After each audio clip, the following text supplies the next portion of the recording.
Bonjour à tous, aujourd'hui je vous emmène pour un chouette projet à Châteauroux, la création d'un hub de coworking. Ça se passe sur le site de l'ancienne usine Balzan, que les Castelroussins connaissent bien. Donc voici une photo d'époque, qui a été réhabilitée il y a quelques années. On ferme un très beau bâtiment, une école d'ingénieurs, une école informatique. C'est un hub également CCI et chambre des métiers. Donc la photo hier soir où l'on voit mon projet depuis l'extérieur. Et voici l'état dans lequel j'ai trouvé les salles lors de ma première visite. Donc l'ancienne salle des professeurs que l'on voit ici. Donc on parle de très gros volume. On a une longue et belle passerelle sous vitrage qui nous emmène vers la deuxième salle, qui était l'ancienne bibliothèque. Donc que voici.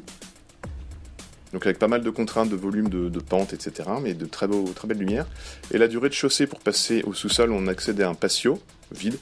Et il y a une très grande salle sans destination, qui faisait 160 mètres carrés. Donc comment créer un hub de coworking là-dedans? Donc voici un croquis qui explique à l'étage la salle de co-design performance et la salle de coworking destinée aux professionnels, mais en les mélangeant avec la salle de conférence et la cafétéria existante.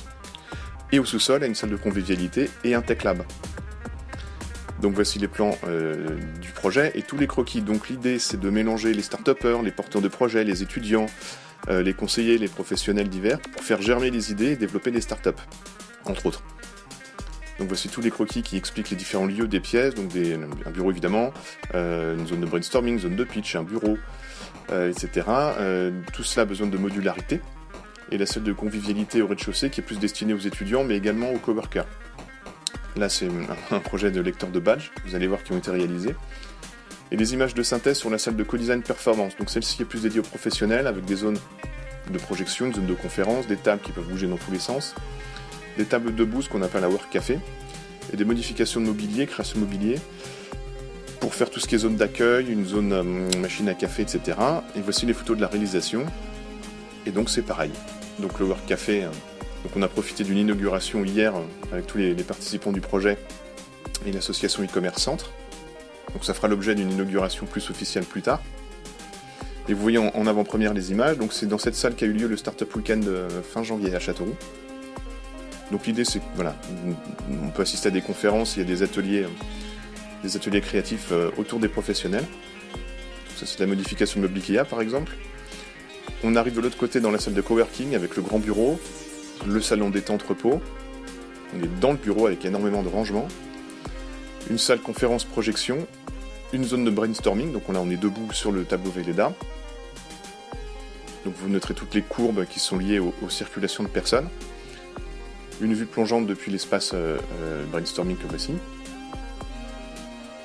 Et vous allez voir que la réalisation, tout a été respecté. La zone Fatboy qui est très appréciée de tout le monde parce qu'elle est hyper confortable, une nouvelle façon de travailler. Et important, le meuble frigo et micro-ondes parce qu'il faut bien se restaurer, prendre un café en travaillant. Et voici les photos donc prises hier soir. On a retrouvé la zone conférence, la zone Fatboy. Donc alors ça se module dans tous les sens, c'est génial. On retrouve la typographie, le lecteur de badge avec le photocopieur, le bureau, les découpes au sol avec les arrondis, la zone détente. Alors toute la zone de stockage de bureau parce qu'il y a besoin on a besoin d'un animateur dans un espace de coworking, il y a plein de dossiers induits. La zone bureau au fond, un bureau privatif et la zone de pitch. La zone de brainstorming avec des corniches, on va voir avec l'éclairage. Alors cette salle a un volume assez intéressant effectivement, donc avec des perspectives et puis des zones qui se dessinent toutes seules. Donc j'ai joué avec ça évidemment. Le très grand bureau réalisé par mon ébéniste, toujours c'est une énorme pièce. Et le meuble frigo micro-ondes. Donc les couleurs, c'est un vert céleri acidulé, assez peu violent mais qui stimule la créa, associé à des couleurs plus douces. Et là on descend, donc en image de synthèse vers le patio, qu'on transforme en zone de réunion et de rencontre, et qui amène vers la zone de sous-sol. Alors elle était très compliquée, il a fallu la couper en deux pour des raisons de désenfumage. Donc on va aller dans la première pièce qui est la zone de convivialité. Donc là c'est par petits groupes les professeurs avec leurs étudiants et les coworkers. Donc l'idée là qui est ressortie c'était de faire une zone prairie, modulable. Donc avec des tables de pique-nique, avec des zones Velleda et des zones de projection. Des zones d'assises plus confortables, un peu typées salon. Et une zone Fatboy qu'on retrouve avec une modularité, un système métallique et des panneaux bois coulissants avec des tableaux Velleda.